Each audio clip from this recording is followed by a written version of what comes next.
नमस्कार दोस्तों, इस वक्त की बड़ी खबर में आपको बता दें, दिग्विजय सिंह ने सीएम शिवराज चौहान के खिलाफ दर्ज कराई एफआईआर। जी हां, वहीं दूसरी तरफ आपको बता दें, गोवा में 10 कांग्रेसी विधायकों के बीजेपी में शामिल होने के मामले में सुप्रीम कोर्ट ने विधानसभा स्पीकर को नोटिस भेज दिया है। वहीं दूसरी तरफ सुप्रीम कोर्ट का बड़ा फैसला आ गया है, हेल्थ वर्कर को सैलरी न देना अब कानूनी अपराध होगा। तो वहीं दूसरी तरफ कांग्रेस का मोदी सरकार पर निशाना, कहा चीनी सेना के दुस्साहस पर मोदी जी ने क्यों मौन साध लिया है। दोस्तों, क्या कुछ खबर है, हम आपको विस्तार से बताएंगे, लेकिन इससे पहले अगर आपको भी लगता है कि क्या हमारे देश के सेना की शहादत के बदले में मोदी सरकार चीन को मुंहतोड़ जवाब दे पाएगी या नहीं, अपनी राय कमेंट कर जरूर बताएं और इस वीडियो को लाइक और ज्यादा से ज्यादा शेयर करें। शुरू करते हैं पहली बड़ी खबर से। तो आपको बता दें, दिग्विजय सिंह ने सीएम शिवराज सिंह चौहान के खिलाफ एफआईआर दर्ज कराई है। जी हाँ, आपको बता दें, कांग्रेस के वरिष्ठ नेता दिग्विजय सिंह ने मध्य प्रदेश के मुख्यमंत्री शिवराज सिंह चौहान के खिलाफ एफआईआर दर्ज कराई है। एफआईआर एक एडिट वीडियो को साझा करने के लिए दर्ज कराई गई है और उनका कहना है कि इनसे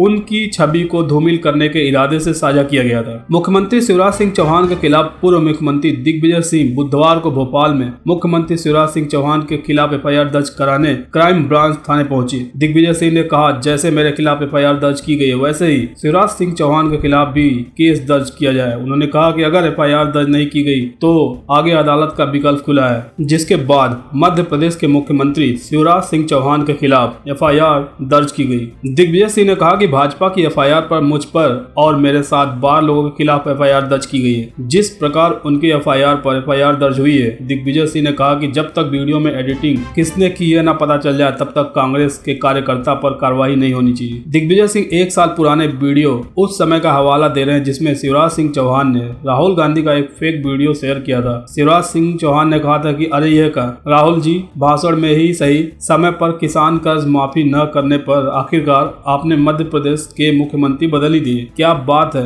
आप ऐसे महान व्यक्ति है जो बड़े काम चुटकी में कर सकते हैं। शिवराज सिंह चौहान ने जो वीडियो शेयर किया है वह राहुल गांधी के एक लंबे वीडियो का छोटा सा हिस्सा है। इसमें एडिट करके इस तरह से पेश किया गया ताकि सुनने में ऐसा लगे कि राहुल गांधी मुख्यमंत्री का नाम भूल गए हैं। असल में राहुल गांधी ने कमलनाथ का नाम लिया था, लेकिन उसमें छेड़छाड़ कर ऐसा एडिट किया गया कि वो भूपेश बघेल को मध्य प्रदेश का मुख्यमंत्री बोलते सुनाई दे रहे थे। शिवराज सिंह चौहान के वीडियो शेयर करते उस चंद मिनटों में 1000 बार रिट्वीट किया गया। इतना ही नहीं, बीजेपी नेता और केंद्रीय मंत्री स्मृति ईरानी समेत कई बड़े लोगों ने इसे शेयर कर कई बड़े बातें लिखी थी। इस बात का मजाक बनाया गया था कि राहुल गांधी को मध्य प्रदेश के मुख्यमंत्री का नाम ही नहीं पता है। उसी वीडियो और शिवराज सिंह चौहान के ट्वीट को लेकर दिग्विजय सिंह थाने में एक एफआईआर दर्ज कराने पहुंचे। इस पर बीजेपी का कहना है कि 1 साल बाद इस मामले की याद आई। दिग्विजय के आरोपों में कितनी सच्चाई है, इस पर पड़ताल पुलिस करेगी। बढ़ते हैं दूसरी बड़ी खबर की तरफ। आपको बता दें, गोवा में 10 कांग्रेसी विधायक के बीजेपी में शामिल होने के मामले में सुप्रीम कोर्ट ने विधानसभा स्पीकर को नोटिस भेज दिया है। जी हां, आपको बता दें, गोवा में 10 विधायकों के बीजेपी में शामिल होने के मामले में सुप्रीम कोर्ट ने कांग्रेस की याचिका पर नोटिस जारी किया है। बीजेपी में शामिल होने वाले 10 विधायकों की अयोग्यता का फैसला करने के लिए विधानसभा अध्यक्ष को निर्देश देने के लिए गोवा प्रदेश कांग्रेस कमेटी के अध्यक्ष ने सुप्रीम कोर्ट में याचिका दाखिल की है। ये विधायक जुलाई 2019 में बीजेपी में शामिल हुए थे और उनके खिलाफ अयोग्यता की याचिका अगस्त 2019 से लंबित थी। सर्वोच्च अदालत ने एक अलग मामले में यह भी कहा था कि अध्यक्ष को ऐसी अयोग्यता याचिका पर 3 महीने की अधिकतम अवधि के लिए फैसला करना चाहिए। बता दें कि गोवा कांग्रेस अध्यक्ष ने अपनी याचिका में बीजेपी में शामिल होने वाले 10 कांग्रेसी विधायकों की अयोग्यता पर निर्णय को शीघ्र करने की मांग की है। बढ़ते हैं अगली बड़ी खबर की तरफ। आपको बता दें, सुप्रीम कोर्ट का बड़ा फैसला, हेल्थ वर्कर को सैलरी न देना अब कानूनी अपराध होगा। जी हां, आपको बता दें, देश में कोरोना वायरस का संक्रमण तेजी से बढ़ रहा है। कोरोना महामारी से लोगों को बचाने के लिए देश भर के हेल्थ वर्कर अपने परिवार को छोड़कर दिन रात मरीजों की देखभाल में लगे हुए हैं। इन सब के बीच कई जगहों से ऐसी खबरें आ रही है जहां पर हेल्थ वर्कर्स को वेतन समय पर नहीं मिल पा रहा है। मामले की गंभीरता को देखते हुए सुप्रीम कोर्ट ने इस संबंध में बड़ा फैसला सुनाया है। सुप्रीम कोर्ट के मुताबिक देश में अब हेल्थ वर्कर को सैलरी न देना एक कानूनी अपराध माना जाएगा। केंद्र सरकार की ओर से राज्यों में ये आदेश कल से जारी होंगे। आपको बता दें, सुप्रीम कोर्ट में एक जनहित याचिका की सुनवाई के दौरान बताया गया कि कई सरकारी अस्पतालों में डॉक्टर और नर्सों को कई महीने से सैलरी नहीं दी गई है, फिर भी वो कोरोना के काम में लगे हुए। साथ ही इन हेल्थ वर्कर्स को कोरोना से जुड़ी कई तरह की सुविधाएं नहीं दी जा रही है, जिसमें उनकी परेशानी बढ़ गई है। मामले की गंभीरता को देखते हुए सुप्रीम कोर्ट ने केंद्र सरकार से कहा है कि देश भर में डॉक्टरों और नर्स को जल्द बकाया सैलरी दी जाए। साथ ही अस्पताल के पास ही उनके लिए क्वारंटीन क्वारंटीन की सुविधा दी जाए। केंद्र सरकार की तरफ से सॉलिसिटर जनरल तुषार मेहता ने कहा कि सरकार अपनी तरफ से बेहतर करने की कोशिश कर रही है, लेकिन कई चीजें राज्यों के अधीन है, इसलिए सुप्रीम कोर्ट ने केंद्र सरकार को आदेश दिया है कि इस बाबत सभी राज्यों को आदेश जारी किया जाए। बढ़ते हैं अगली बड़ी खबर की तरफ। आपको बता दें, रणदीप सिंह सुरजेवाला का निशाना, कहा चीनी सेना के दुस्साहस पर मोदी सरकार ने मौन साध लिया है। जी हां, आपको बता दें, कांग्रेस के नेता रणदीप सिंह सुरजेवाला ने कहा कि 20 जवानों के शहादत से पूरे देश में भारी रोष है। पूरे देश को हमारे वीर सपूतों के शौर्य पर गर्व है। उन्होंने अपने प्राणों की आहुति दे भारत माँ की अस्मिता की रक्षा की है। चीनी सेना के इस दुस्साहस पर पीएम और मोदी सरकार ने मौन साध लिया है। उन्होंने आगे कहा कि कांग्रेस नेता रणदीप सिंह सुरजेवाला ने कहा कि राहुल गांधी, कांग्रेस पार्टी व पूरा प्रतिपक्ष बार बार केंद्र सरकार से गुहार लगाते हैं कि कुछ बताए कि आखिर बॉर्डर पर परिस्थितियां क्या है। चीन की सेना ने हमारी सरहदों में कहां तक कब्जा किया है और हमारी कितनी जमीन हड़प ली है। वहीं दूसरी तरफ कांग्रेस अध्यक्ष सोनिया गांधी ने लद्दाख की गलवान घाटी में चीनी सैनिकों के साथ हिंसक झड़प में 20 भारतीय जवानों की शहादत पर दुख जताते हुए मंगलवार को कहा कि देश की सुरक्षा और क्षेत्रीय अखंडता की रक्षा के लिए हम सब साथ खड़े हैं। उन्होंने एक बयान में कहा कि लद्दाख की गलवान घाटी में हमारी सेना के अधिकारी और जवानों की शहादत पर बहुत दुख और गहरी पीड़ा हुई है। उनके अदम्य साहस और सर्वोच्च बलिदान को नमन है। उनके परिवारों के प्रति मेरी गहरी संवेदना है। और सोनिया ने कहा कि देश की सुरक्षा और क्षेत्रीय अखंडता की रक्षा में हम सब एक साथ खड़े हैं। वहीं दूसरी तरफ राहुल गांधी ने चीनी सीमा पर भारतीय सैनिकों की शहादत को लेकर पीएम मोदी पर निशाना साधा है। राहुल गांधी ने सुबह सुबह एक ट्वीट करके पीएम मोदी से तीखे सवाल पूछे हैं। उन्होंने पूछा कि पीएम मोदी चुप क्यों हैं, छिपे क्यों हैं? बहुत हुआ, हम ये जानना चाहते हैं कि आखिर सीमा पर क्या हुआ है। तो वहीं दूसरी तरफ कांग्रेस के वरिष्ठ नेता कपिल सिब्बल ने कहा कि सरकार के हर कदम में विपक्ष उनके साथ है। हम कोई सलाह नहीं देना चाहते, बस चीन को सख्त से सख्त जवाब दिया जाना चाहिए। बढ़ते दूसरी बड़ी खबर की तरफ। आपको बता दें, यूपी में 69,000 शिक्षक भर्ती में फर्जीवाड़े का खुलासा करने वाले आईपीएस का योगी आदित्यनाथ सरकार ने ट्रांसफर कर दिया है। जी आपको बता दें, उत्तर प्रदेश की योगी आदित्यनाथ सरकार ने 14 आईपीएस अधिकारियों का तबादला कर दिया है। खास बात यह है कि 69,000 सहायक शिक्षक भर्ती मामले में हुए फर्जीवाड़े पर कार्रवाई करने वाले प्रयागराज के एसएसपी सत्यार्थ अनिरुद्ध पंकज को हटाकर वेटिंग में डाल दिया गया। उनकी जगह अभिषेक दीक्षित को प्रयागराज का नया एसएसपी बनाया गया है। सत्यार्थ अनिरुद्ध पंकज ने 69,000 सहायक शिक्षक भर्ती में फर्जीवाड़े का खुलासा अपनी टीम के साथ मिलकर किया था। इस मामले में कई गिरफ्तारी भी हुई है। अब इस मामले की जांच एसटीएफ कर रही है और फर्जीवाड़े के मुख्य आरोपी चंद्रमा यादव की गिरफ्तारी के प्रयास चल रहे हैं। प्रयागराज के एसएसपी पद से हटाने के बाद सत्यार्थ अनिरुद्ध को अभी नई तैनाती नहीं दी गई।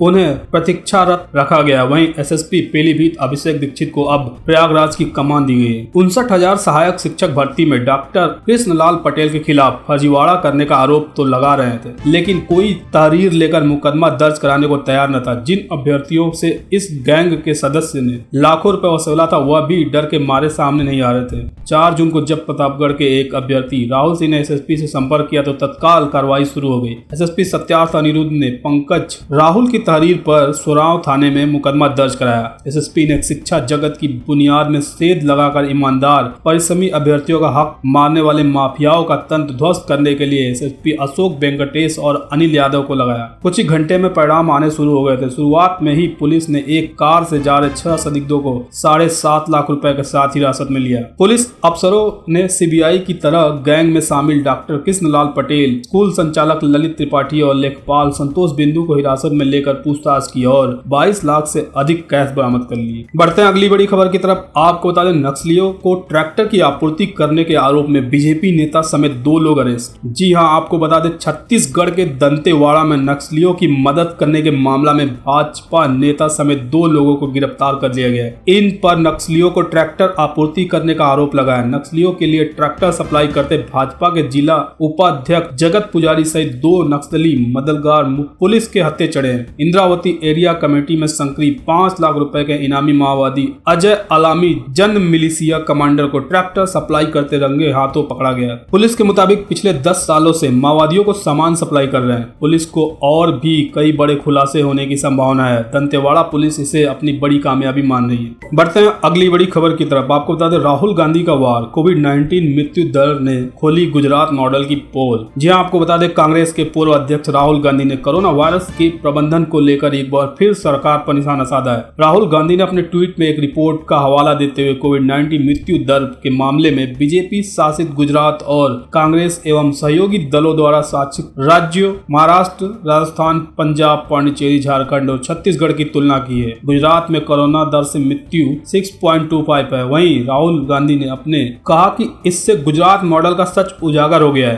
राहुल गांधी ने अपने ट्वीट में लिखा कि कोविड-19 मृत्यु दर गुजरात 6.25%, महाराष्ट्र 3.73%, राजस्थान 2.32%, पंजाब 2.17% है। गुजरात कोरोना वायरस से चौथा सबसे ज्यादा प्रभावित राज्य है। महाराष्ट्र, तमिलनाडु, दिल्ली के बाद गुजरात आता है। हालांकि कोविड-19 मरीजों की मृत्यु दर के हिसाब से गुजरात शीर्ष पर है। गुजरात में मृत्यु दर राष्ट्रीय औसत 2.86 के दोगुने से भी अधिक है। स्वास्थ्य मंत्रालय के आंकड़ों के मुताबिक गुजरात में कोरोना के 21,104 मामले हैं, जबकि मृतकों की संख्या 1500 के पार चली गई है। पिछले कुछ महीनों से गुजरात में औसतन 400 नए केस आ रहे हैं। बढ़ते हैं अगली बड़ी खबर की तरफ। आपको बता दें, पेट्रोल डीजल की कीमतों में बढ़ोतरी पर सोनिया गांधी ने पीएम मोदी को चिट्ठी लिखकर कही 8 बड़ी बातें। जी हां, आपको बता दें, पेट्रोल डीजल की कीमतों में लगातार 10वें दिन हुई बढ़ोतरी पर कांग्रेस अध्यक्ष सोनिया गांधी ने पीएम मोदी को चिट्ठी लिखकर वापस करने की मांग की है। सोनिया गांधी ने अपनी चिट्ठी में कहा है कि कोरोना वायरस संकट से जूझ रहे देश के लिए यह फैसला असंवेदनशील है। सोनिया गांधी ने कहा कि सरकार लोगों को फायदा पहुंचाने का कोई काम नहीं कर रही है। कांग्रेस अध्यक्ष ने कहा कि मैं मार्च से शुरू से इस कठिन समय के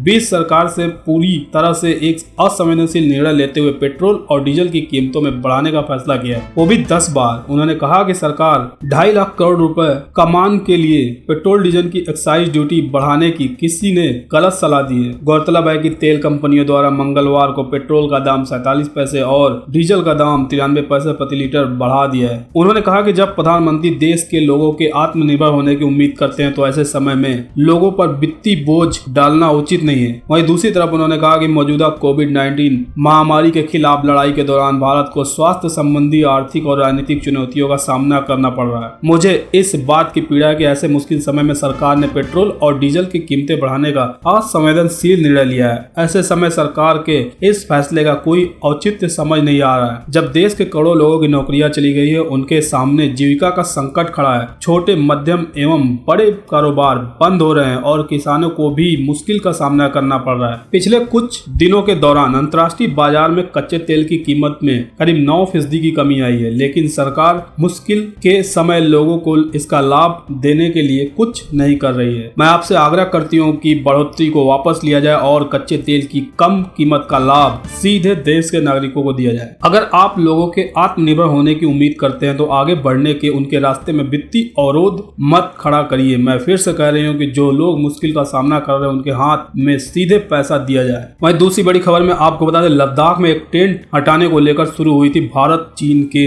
सैनिकों की हिंसक झड़प। जी हाँ, आपको बता दें, पूर्वी लद्दाख में चीनी सैनिकों के साथ हिंसक झड़प में 4 भारतीय सैनिक गंभीर हालत में। न्यूज एजेंसी एएनआई ने सरकारी सूत्रों के हवाले से यह जानकारी दी है। सेना ने कल इस बात की पुष्टि की थी कि लद्दाख की गलवान घाटी में लड़ाई में 20 सैनिक शहीद हुए। सेना के सूत्रों ने एनडीटीवी को बताया कि इस घटना में 45 चीनी सैनिक मारे गए या घायल हुए। सूत्रों के अनुसार पूर्वी लद्दाख की यह हिंसक झड़प एक टेंट हटाने को लेकर शुरू हुई थी।